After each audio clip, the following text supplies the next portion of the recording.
Hello student, आज के इस वीडियो में एक बार पुनः आपके लिए मैं आ चुका हूँ। ये वीडियो आपके लिए बहुत ही ज़्यादा इम्पोर्टेंट होने वाला है, क्योंकि हम आपको कल बताए थे कि मैं बाहर हूँ और पूरी डिटेल्स जानकारी अभी इकट्ठा भी नहीं हुआ था, इसलिए आपको मैं शॉर्टकट में एक वीडियो बना करके दिए थे। और आपको हम बताए थे कि टाइम निकाल करके BTSC 10,709 ANM के लिए कोर्ट में क्या हुआ पूरी जानकारी मैं बताऊंगा। ठीक है, उसके बाद अब आगे क्या होगा पूरी बात आखिर अब आपको पूरी बातें आखिर क्या होगा वो भी अब आपको समझना होगा। तो ये सब कुछ आपको इस वीडियो में मिलेगा। तो मैं चाहता हूं कि आप लोग सब दिन की तरह रिक्वेस्ट भी करता हूं कि वीडियो को अंत तक देखना। और बहुत सारे लोग यूट्यूब पे गलत अफवाह फैला रहे हैं। ठीक है, मैं आज तक किसी का नाम नहीं लिया हूं और नाम लेने का शौक़ भी नहीं रखता हूं। मेरा बुराई भले ही लाखों लोग कर ले, मैं उसके पीछे भी नहीं जाना चाहता हूं, क्योंकि मेरे पास उतना वक्त नहीं है कि उसकी मैं अच्छा बुराई को अच्छाई में परिवर्तन करूं। मैं चाहता हूं कि वो हमेशा बुरा सोचे और बुरा बोलते रहे, उसका काम ही उतना ही है। और मेरे नाम लेने से अगर उसका पेट भरता है, उसका परिवार चलता है, तो मुझे कोई एतराज़ नहीं है। आप पेट चलाइए, परिवार चलाइए, आप 100 बार बोलिए, कोई दिक्कत नहीं है। ठीक है, लेकिन मेरा काम जो है आपको इस वीडियो में बताऊंगा। चलिए डायरेक्ट आपको नोटिस पे लेकर चलते हैं, फिर हम आपको कंप्लीट जानकारी देते हैं। देखिए बात को समझिएगा। कल आपका ये केस यहाँ पर सुनवाई था। ठीक है, एक LPA था। एक एक पॉइंट में क्लियर देता हूँ। ये LPA नंबर है, आप देख सकते हो जो हाई कोर्ट जजमेंट दिए हैं उसी के विरुद्ध LPA दर्ज किया गया है। और इसमें आप लोग 2 पॉइंट यहाँ पर देखना। बहुत सारे लोग कहते हैं कि कोर्ट केस खारिज हो गया। तो यहाँ पर प्रेजेंट स्टेटस पेंडिंग क्यों दिख रहा है? यहाँ पर डिस्पोज लिखना चाहिए, मतलब ख़त्म। डिस्पोज लिखना चाहिए। अगर खारिज हो गया, बात ख़त्म हो गया, तो डिस्पोज लिखना चाहिए कि नहीं लिखना चाहिए? लेकिन पेंडिंग है, यानी अभी भी ये केस जिंदा है, अभी इसमें सुनवाई बाकी है। ठीक है, दूसरी बात यहाँ पर आप लोग देखिएगा तो करेंट पोजीशन अगर आप लोग देखिएगा अभी का, तो वाइड ऑर्डर है। अब आपको ये वाइड ऑर्डर समझना होगा कि ये वाइड ऑर्डर क्या है। ये 2 चीज़ हो गया। उसके बाद आप लोग यहाँ पर जब नीचे आओगे तो यहाँ पर आप लोग समझना यहाँ पर कि एक्शन में वाइड ऑर्डर है और नेक्स्ट लिस्टिंग डेट नहीं दिया हुआ है। तो बहुत सारे लोग ये सोच रहे हैं कि अब ये केस ख़त्म हो गया, क्योंकि यहाँ पर नेक्स्ट अगला डेट ही नहीं दिया गया है, वाइड ऑर्डर पास हो गया। देखिए आपको मैं बता देता हूँ कि वाइड ऑर्डर क्या होता है, वो चीज़ आप लोग यहाँ पर समझ लो। ठीक है, उसके बाद यहाँ पर आप लोग ये भी समझना कि जब केस खारिज हो जाने का मतलब है, केस अगर ख़त्म हो गया, केस डिस्पोज हो गया, तो यहाँ पर डिस्पोज लिखता है। ठीक है, और केस डिस्पोज एक दिन में नहीं होता है। एक हियरिंग में एक बार सुनने के बाद केस को डिस्पोज नहीं किया जाता है। ये कॉमन सेंस की बात है, खुद भी समझ सकते हैं। हाई कोर्ट में अगर कोई केस गया, यहाँ पर देखिए पहले बात को आप लोग नहीं समझते हो, वही बड़ी दिक्कत है। बात को समझिए, आप लोग बड़े हो, मैच्योर हो, जॉब लेने के लिए यहाँ पर लड़ रहे हो, तो बात को समझिए, स्टेबना लाइए, मैच्योरिटी लाइए। ठीक है, देखिए हाई कोर्ट में जब कोई केस गया है, एक हाई कोर्ट होता है, सुप्रीम कोर्ट होता है, डिस्ट्रिक्ट कोर्ट भी होता है ना, डिस्ट्रिक्ट कोर्ट होता है, तो अलग अलग कोर्ट है। अब कोई मैटर डिस्ट्रिक्ट कोर्ट में है, अब वही कोई मैटर हाई कोर्ट में है, कोई मैटर सुप्रीम कोर्ट है। मतलब केस में तो कुछ ना कुछ बात है, तब तो वो लेवल के अनुसार उस कोर्ट में दाखिल किया गया है। अब यहाँ पर हाई कोर्ट में जब यहाँ पर मैटर गया हुआ है, तो एक दिन में कोई केस सुन के कैसे पता चल जाएगा कि वो केस को डिस्पोज कर देना है, खारिज कर देना? एकाएक तो नहीं पता चलेगा, कुछ बात को समझने के लिए टाइम देना पड़ता है। तो एक दिन में नहीं होता। अब पहला दिन क्या हुआ कि जब ये केस को सुना गया, तो इसमें कहा गया कि आपको हम एक वाइड ऑर्डर दे देते हैं। वाइड ऑर्डर का मतलब है कि आपके केस को हमने सुन लिया है। अब अगली तारीख जब आपको मिलेगा, उस तारीख में आप पूरे डॉक्यूमेंट के साथ आइए, कंप्लीट डॉक्यूमेंट के साथ है। आप जरूर देखना, एक बार आपको यहाँ पर नेक्स्ट डेट मिलेगा।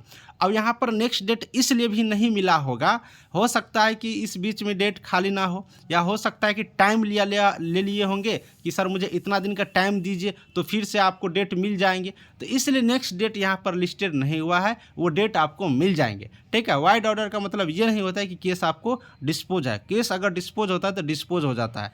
यहाँ पर देखिए, जब केस डिस्पोज करना होता है तो एक बार सुन लेने के बाद एक जजमेंट के लिए केस को रिजर्व रखा जाता है। जैसे कि आपने पिछला केस में आप लोग देखा होगा, जो पिछला केस का जो आदेश आया उसमें देखेंगे कि एक रिजर्व कर लिया गया, यानी कि सब कुछ मैंने सुन लिया, अब मैं फाइनल जजमेंट के लिए आपकी केस को मैंने रिजर्व कर लिया। रिजर्व इसलिए किया जाता है कि जो 10 दिन का या 15 दिन का या जो 7 दिन का या 5 दिन का जो भी टाइम लिए जाते हैं, उस बीच में एक एक पॉइंट को देखा जाता है, एक एक चीज़ को समझा जाता है कि क्या चीज़ इसमें सही है, क्या चीज़ गलत है। ऐसा नहीं कि पन्ना उल्टा आंसर मिल गया, ऐसे में तो फिर वही वाला बात हो जाएगा। इसलिए ये केस अभी वाइड ऑर्डर में है। वाइड ऑर्डर का मतलब सीधा होता है कि आपके केस को मैंने सुन लिया और आगे आपको तारीख जब मिलेंगे उसमें आप पूरी कंप्लीट डॉक्यूमेंट लेकर के आइए दोनों पार्टी की तरफ से और आपकी केस को सुना जाएगा। तो ये बात है और यही बात कल के कोर्ट में हुआ। बहुत सारे बच्चे ये भी कह रहे हैं कि मतलब सर सब लोग ये बोल रहे हैं कि इस केस में जान नहीं है, इस केस में जान नहीं है, ये ऐसे है वैसे है। मैं आपको क्या बोल रहा हूँ, जो हाई कोर्ट में केस गया है हर केस में जान होता है। मैं आपको सबसे पहले जब केस हुआ था आपको यही केस मैं आपको दिखा देता हूँ। आप जब को मैं आपको 14,755 जो केस था, यही केस 14,755 जब केस हुआ था तो 14,755 केस लिस्टेड होने में इसको करीब 1 महीना लग गया था। आप वेबसाइट पे देखिए, पूरा डिटेल्स आपको मिल जाएगा। सारी प्रक्रिया हो रही थी, उधर केस भी चल रहा था, एग्जाम भी हुआ, रिजल्ट हुआ, डी भी हुआ, किसी को पता था। लेकिन हम आपको हर वीडियो में जब जब केस लिस्टेड हुआ था मैं आपको हर दिन बता रहा था कि केस में जान है। आप लोग ये ना समझे कि डिपार्टमेंट उधर कर रहा है तो केस का कोई मतलब नहीं है, केस में जान है। क्योंकि इसलिए जान था केस में क्योंकि उसमें बहुत सारे पॉइंट है। अब जवाब देने का कोई मतलब नहीं क्योंकि इसका ऑर्डर तो आप लोग देख ही लिए। इसलिए अब इस केस में जान क्यों है, देखिए इस केस में जान क्यों है, देखिए 2-3 बात होता है। एक होता है कि खुद से लड़ना, एक क्या होता है, थोड़ा सा बात को समझ लीजिए। एक होता है कि खुद से लड़ना, है ना, जैसे कि एक आपने खुद से लड़ रहे हो, ठीक है, एक क्या होता है खुद से लड़ रहे हो, ठीक है। एक होता है कि समूह में लड़ना, ठीक है। एक होता है खुद से लड़ना, एक है समूह। देखिए अब जो खुद से लड़ रहा है यानी कि जो मतलब खुद से लड़ने का मतलब क्या हुआ, सारे स्टूडेंट ही लड़ रहे हैं, सारे स्टूडेंट ही अपने अधिकार का मांग, लड़ना नहीं मतलब अधिकार का जब मांग कर रहे हैं तो इसमें क्या होता है कि ज़्यादा प्रायोरिटी होता है क्योंकि सारे लोग एकजुट होते हैं। अब जब कोई समूह में यानी कि अगर आपकी तरफ से गवर्नमेंट यहाँ पर पार्टिसिपेट किए हैं या फिर इसके साथ आप कुछ बच्चे भी पार्टिसिपेट किए हैं, मतलब गवर्नमेंट प्लस स्टूडेंट भी पार्टिसिपेट किए हैं, तो गवर्नमेंट अगर थोड़ा सा भी मतलब लेट करते हैं किसी चीज़ को तो आपके विपक्ष वाला भी दबाव डालेंगे, या फिर विपक्ष वाला थोड़ा सा लेट करते हैं तो स्टूडेंट इधर से, तो इस वाले में थोड़ा सा ये रहता है। लेकिन जो खुद का यानी कि जो सिर्फ और सिर्फ स्टूडेंट मतलब ये करते हैं उसमें ज़्यादा रहता है। पिछला केस में क्या हुआ, पिछला केस में सिर्फ और सिर्फ एक तरफ से स्टूडेंट था, एक तरफ से गवर्नमेंट था। अब इस बार वाला केस में क्या है, देखिए जो सच्चाई है वो समझिए, ये मत सोचिएगा कि इसके पक्ष में उसके पक्ष में, मेरे कहने से कुछ नहीं होगा, इसके पक्ष उसके पक्ष में जो कोर्ट निर्णय देंगे और निर्णय को डिपार्टमेंट मानेंगे वही चीज़ होगा। अब आपको लोग ये कह रहे हैं वो कह रहे हैं तो उन सब चीज़ों में आप पढ़ते हैं तो हो सकता है वो आपकी बात होगा, मैं आपको सच्चाई सुना रहा हूँ, तो ये चीज़ होता। अब यहाँ पर इसलिए मैं कह रहा हूँ कि इस केस में भी जान है और इस केस का जब फाइनल डिसीजन आएंगे तो उसका ऑर्डर आदेश आ जाएगा,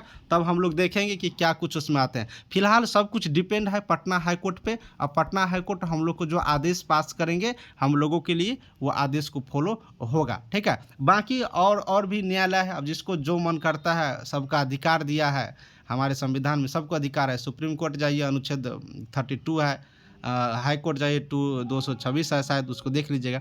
तो सबको अधिकार है, आप अपने आर्टिकल का प्रयोग करके आप जा सकते हैं।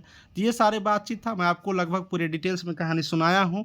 अब जो भी डाउट रह गया होगा आप कमेंट बॉक्स में रखना। और मैं फिर से एक बात बताता हूँ, ये मैं किसी व्यक्ति के लिए विशेष रूप से नहीं बनाया हूँ, मैं आपको एक जानकारी के तौर पर बताया हूँ। कोई दिल पे मत लेना और कोई अपने आप पे लेकर के ये सोचने मत लगना, बस एक एज एक थ्रू जानकारी के लिए है जो मैं आपको जानकारी दिया हूँ। इससे भी बेहतर जानकारी के लिए आप किसी बड़े से सलाह ले सकते हैं, आप लेकर के उन सब चीज़ों को समझ के रहिए, टेंशन फ्री रहिए। वैकेंसी आएंगे, तैयारी करते रहिए, ठीक है। मिलेंगे नेक्स्ट वीडियो में, सभी को दिल से थैंक यू।